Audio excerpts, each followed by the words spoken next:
So what is happening, people? Hey guys, we back at the lake today. It is August 13th, about midway of August here. Water temps 85 degrees. Man, it's hot. And I'm actually sitting in the mouth of this cove here. The water's 19 foot deep. I see a lot of shad hanging out in the 10 to 15 foot range. So as most of you know, when you come to the lake, you have several patterns that you can actually fish. Now I'll say this at the beginning of the video. What I've seen in the last few weeks, a lot of fish that were scattered, a lot of fish still shallow, but what I've seen in the last 2 weeks is I've seen a large concentration of crappie moved onto deeper structure, whether that's drop-offs, brush, or whatever. They're really ganging up, and I think we've really gotten into that summer-fall pattern. And in my opinion, I think you can, if you find fish at the lake right now, you could probably follow that pattern all the way up to probably around mid-November. I know last fall here at Hyco, I was finding fish still deep on into October, November, and actually jigging some spoons to them and actually having some really good luck. So just look out for that pattern. Like I said, if you find a pattern now, I think you can probably follow this on through the rest of August into September and October. Guys, we appreciate all the support we've been getting for this channel. We appreciate you guys subscribing. Hey, don't forget to hit that subscribe button below and subscribe to the channel. Hit the notification bell. Click the like button, and please comment. I enjoy seeing your comments. And one comment I'll respond on, someone said that they were knowing their age because they could remember the old flashers. Well, I can remember as a young man riding with my uncle, watching his flasher on his dash on his boat, probably in the late 70s. So that kind of tells my age too. And you know, he would explain to me, you know, he was showing the depth, and he would say, hey, that's a fish right there. So electronics has came a long ways. And so, you know, I will be the first to tell you that this Garmin unit, I don't know everything there is to know about the Garmin unit, but I'm learning, and as I learn, I'll pass it on to you. Today we're going to ride around, and we're going to look for, we're going to use some side scan, and we're going to try to put together 4 locations that you can possibly catch fish on when you come to the lake, especially on this deeper structure. And I'm going to attempt to show you this, these fish on side scan. And one thing we'll do today is we're going to look at some of these fish and their locations on electronics, and I'll try to point out, and hopefully that transfers to you when you're looking at your electronics. Now we'll say this very quickly. So this is a Garmin 9-inch screen, and one of the reasons it looks bigger is because when I use this camera that I'm filming with, I zoom in on it and it makes the screen look really, really big. Actually, when I review the content, when I'm editing the videos, actually I can actually see more detail then, because the screen is, you know, this much wider on my laptop. I've had some comments about how clear mine is. So this is a Garmin 93 SV unit touch screen. That's why I can touch the screen. They make several different screens, and on the back my transducer is the 54 UHD. Now they've got a 52, they've got a 24, and I think they've got a 56 or 58 out now. And the one thing to remember, if you're looking to upgrade your electronics, and this was the one thing that stuck out in my mind when I researched it, was most people said that your transducer was as important or more important than your unit, because they update that transducer, and that is what gives you the detail on the screen, if that makes sense. Don't quite understand that. So if you see some differences on yours, just make sure your transducer is the same one I got. Again, I have the 54 UHD transducer on the back. This screen here is the Garmin SV93. It's a 9-inch screen. The front, with my live scope, is the same screen, the SV touch screen on the front for the live scope. Anyway, stay with us. Hey, let's go catch a fish. Okay, like I said earlier, we're right here at the main bridge. One of the main places that you can find crappie this time of year on this summer pattern in August is around bridges. Now here at Hyco, they don't want you fishing under the bridge, really in the busy part of the season, and so they frown on that. So these bridges are kind of taboo right now, but they hold a tremendous amount of fish.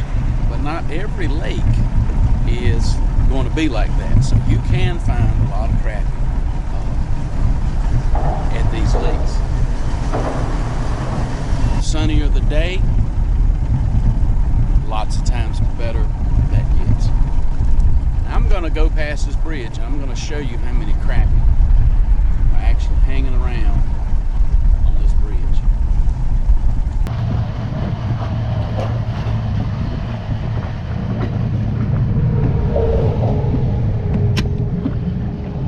Notice, I'll blow that up, that is all crappie hanging around there, that bridge pilot, and that shadow right there is a school of shad.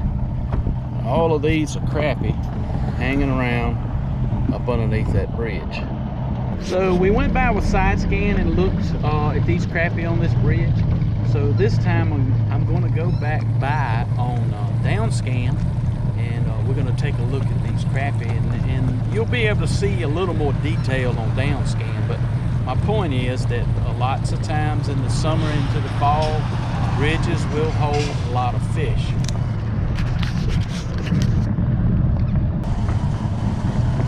Boom, you can see all the fish there that are just hanging out under that shadow line in that bridge, and you know, that's a lot of fish. Boom.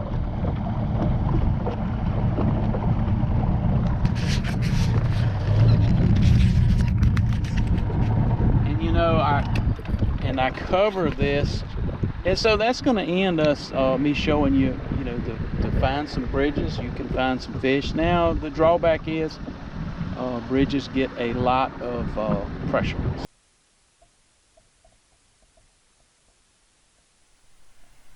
So one of the things when we're discussing docks and finding crappie on them, one of the things that I'm looking for is a dock with deeper water around it. On a steeper bank line is actually what I'm looking for, and I'm also looking for a wide deck area. That wide deck area is going to create much more shadow for the crappie to hide in than, say, a dock with just narrow slips. And if you'll notice in the summertime, the difference in the two docks that I have in the video right here is one is more exposed around the edge of it because the water level has dropped down, so that exposure to that deck area is a little easier to pitch back under and reach those crappie that are under that dock. And as the higher the sun, the more concentrated the crappie will be under the dock. Now that bigger dock here in the video that you'll see, notice how the bank area is very low. So it's I know for a fact it's very, very shallow around this dock, and it's only about 4.5 or maybe 5 feet of water in the very front of that dock. So that dock may have crappie on it early in the spring, but as summer comes on, it won't hold fish like that one that I just showed you that had deeper water. See, that was just vertical jigging right around that dock. Just a small crappie.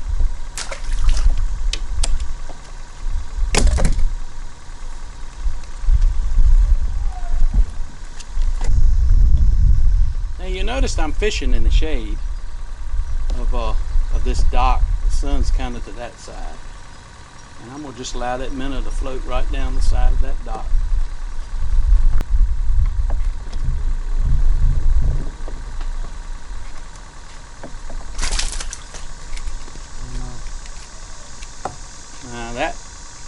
Now this crappie thumped it like he's supposed to.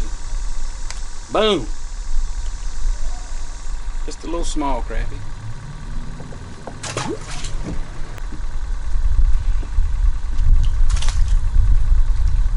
This one's a little better.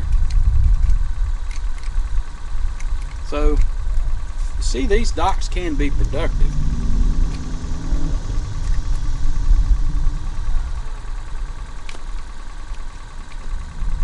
You know, summertime crappie right there. You can use your electronics and follow the creek channel. Unless you're in the upper end of the lake, most of these creek channels stay fairly true to whatever your electronics say. Most of these creek channels stay fairly true from your map or on your electronics to where the creek channel is. So many times what I do is I'll put side scan on and I will ride the creek channel. And you can see the shadow lines. I may show you that in just a little bit.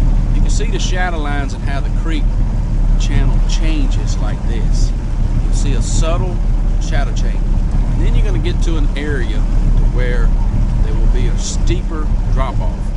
Just think about when you're walking around deer hunting. So you'll see these subtle shaded areas weaving in and out like this. Sometimes they make a hard turn like this. And if you're running side scan, you'll see that shadow line. Now I want you to think about this. Whenever you're out hunting, turkey hunting, deer hunting, you're walking down a creek bottom, think about that in the bottom of the lake. You have these bluffs, some drop straight off like this into the water. You have a long, narrow bluff that runs into a point and falls straight off into the creek. And those places are underwater that'll hold fish. So let's say on the bottom, the creek channel goes down this flat here in the main lake, and all of a sudden you have a long point that came across fairly shallow and all of a sudden drops off steep into the water. That's a good place for fish to hold. So we have to use our electronics to look under the water to find those spots, as well as we may find someone who's dropped some brush actually into the water. Now let's look at that again. Now that's actually a drop off into the creek channel. And what makes it so good, fish can stay deep. When they want to feed, they can move up that drop off and feed right on the top. Is on a deep drop off. You see this drop off? You see all of that right there? That's a school of shad. All these are crappie. And there is crappie here, and that is probably a school of bass hanging out right up here on top. But a steep drop off. Now that's the creek drop off right there. Okay. And this drop off right here, now good grief. Look at how many crappie. How many crappie. All those are crappie, y'all. Now I hit the screen, sorry about that.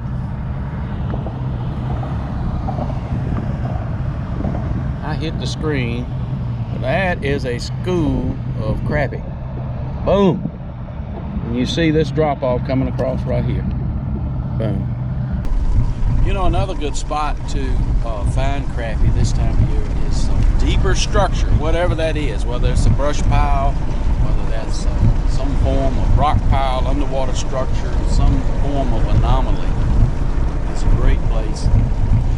I'm gonna ride by this one spot with side scan, and then I'm gonna put it on down scan to give you an idea of what kind of structure that actually is under the water here. I've got my side scan. It's about 100 and I'm going to keep it at about 108 feet. I'm running approximately 3 miles per hour, and I can turn around and actually get into the sun so you can actually see this. It's still a little glare on it. So here comes the structure right here. See all that structure right here on the bottom sticking up? Boom. Right here. All of that structure right here on the bottom. So there's some fish. That's probably crappies there. The structure here, and once there's some more structure here sticking up off the bottom.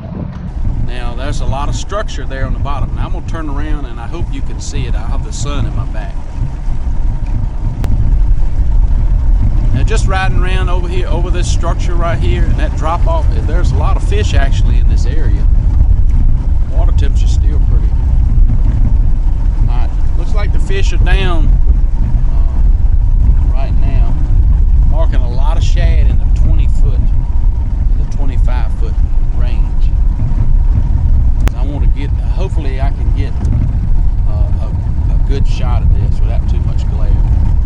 So I'm coming across now, so this is down scan. So here it comes. This is a good picture of what it looks like. This is some old concrete pilings, and you see all the fish that are located in this pile. Boom, see the fish here? All those are crappie. I'm gonna zoom that up. I'm gonna take my fingers and I'm gonna just zoom that in. So you see here, it's 15 feet. So we got fish at 15 feet. Most time fish at 15 feet will bite. And you got some down in here at the 20-foot range stacked up. These are probably largemouth bass here, moving away. So that gives you an idea of what some of this structure looks like. And,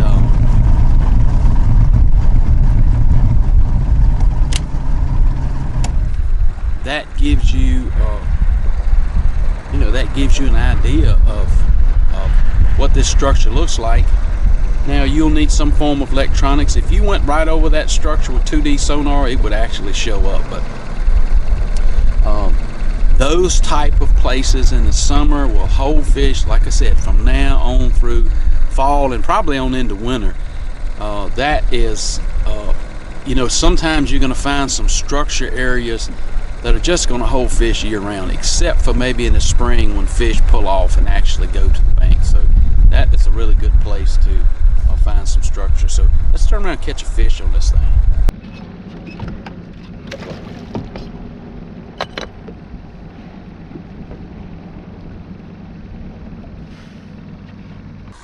So real quick, let's recap what we've done today in this particular video. We've looked at 4 different locations that we can find crappie. I'll reiterate what I've seen in the last few weeks. Crappie are getting in big schools, in some deeper water, on drop-offs, on structure. And, I've caught some fish today in 10 feet of water too. So as I also said, there's multiple patterns that you can fish at the lake. So never get stuck to one particular pattern. But what I wanted to do is show you 4 different locations. It don't matter what lake you go to. You've got underwater brush, underwater structure, docks, and bridges that you can actually find fish on. And underwater structure, I'll include that into creek channel drop-offs. All 4 of those locations are great locations to find crappie, especially in deeper water. Guys, we appreciate all the support we've been getting for this channel. Hey, don't forget to hit that subscribe button below. We appreciate everyone who's been subscribing. Hey, comment on the channel. Like to see your comments. Thanks for all the great comments I've been getting lately. As I've always said, August is a hot month. It's a tough month to fish. Try to get there early or either go later in the day. A lot of people switch to night fishing, but I just can't stay up at night and fish. That's just all it is to it. I can catch enough fish during the day. So hey guys, I hope you've seen something in the video that you learned. I hope you've seen something in the video that you liked. Don't forget to click that like button, hit that notification bell so you don't miss an episode of Wildlife Adventures. Hey, and as always, you remember, it's a wild life, and I'll see you on the water.